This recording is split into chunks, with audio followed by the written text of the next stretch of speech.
My nephew's brother set him up and made his life miserable, so he taught him a lesson. Jack was born when my brother was still in college.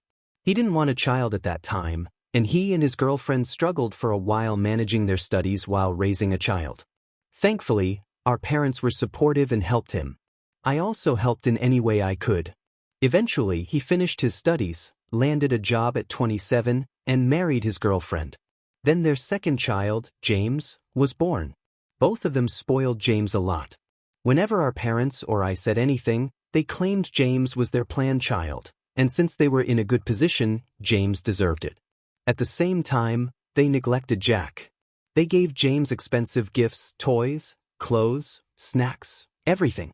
The saddest part is that Jack never once complained.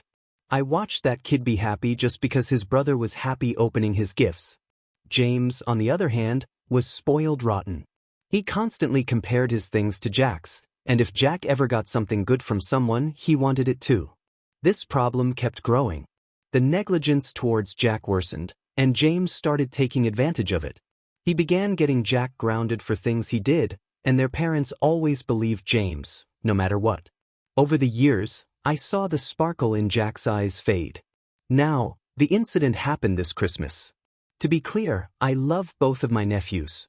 I don't approve of James' behavior, but I blame the parents, not the kids. So for Christmas, I bought both of them a Nintendo Switch.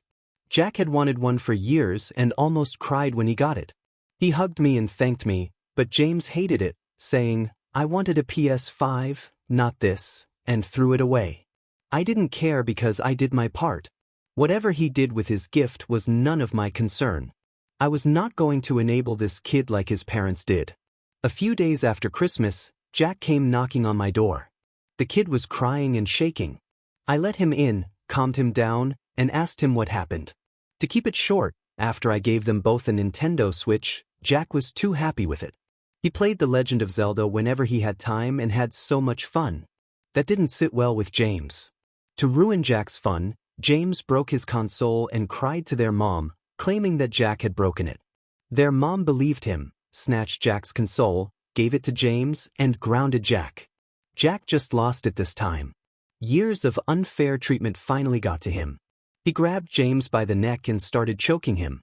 He said he didn't know what came over him, but his mom's screaming and beating couldn't stop him. He just saw red. He started yelling at James, demanding him to tell the truth. James was struggling and begging Jack to release him. Finally, James admitted the truth. Jack let go, and James was left gasping for air. Jack ran straight to my apartment. After a while, my brother called to ask me to send Jack home because he had a lot to answer for. Jack wanted to return home to face the consequences alone, but I went with him.